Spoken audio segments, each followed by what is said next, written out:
बहुत समय पहले, जब देवता और असुरों के बीच निरंतर युद्ध होता था, असुरों के पास एक अद्भुत वरदान था। उनके गुरु महान आर्ष शुक्राचार्य मृत संजीवनी विद्या के स्वामी थे। यह विद्या मृत योद्धाओं को पुनर्जीवित कर सकती थी। यही कारण था कि असुर युद्ध में कितनी भी बार हारते, फिर से जीवित होकर लड़ने लगते। देवताओं ने इस संकट का उपाय खोजा। उन्होंने अपने गुरु बृहस्पति के पुत्र कच्छ को शुक्राचार्य का शिष्य बनाकर उनके आश्रम भेजा। कच्छ का उद्देश्य था मृत संजीवनी विद्या प्राप्त करना। कच्छ ने गुरु की सच्ची सेवा की और शीघ्र ही उनका प्रिय बन गया। परंतु असली सहारा था देवयानी, शुक्राचार्य की सुंदर पुत्री। देवयानी कच्छ से अगाध प्रेम करने लगी। कच्छ भी उसका स्नेह समझता था, लेकिन अपने लक्ष्य को जानता था। असुरों को कच्छ पर संदेह हुआ। उन्होंने उसे कई बार मार डाला। हर बार देवयानी की अश्रुपूर्ण विनती पर शुक्राचार्य ने उसे पुनर्जीवित किया। लेकिन एक दिन असुरों ने क्रूर योजना बनाई। उन्होंने कच्छ के शरीर को चूर्ण बनाकर शराब में मिला दिया और वह मदिरा स्वयं शुक्राचार्य को पिला दी। जब देवयानी ने पुनः कच्छ को जीवित करने की गुहार की, तो शुक्राचार्य को भयानक सत्य का बोध हुआ।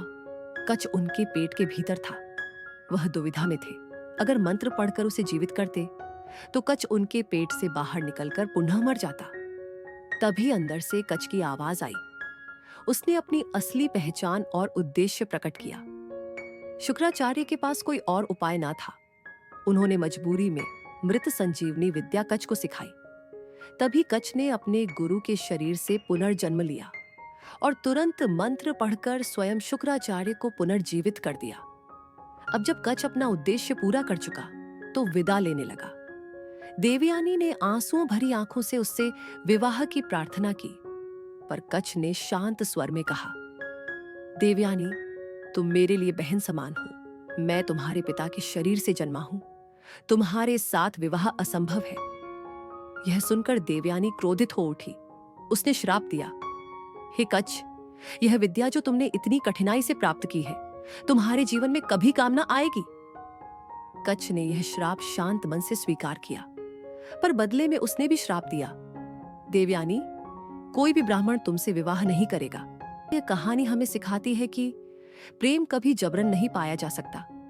धोखे से पाया गया ज्ञान और शक्ति अक्सर शाप के साथ आती है। और सबसे महत्वपूर्ण, जब प्रेम को सम्मान न मिले, तो वह घृणा और विनाश का रूप ले लेता है।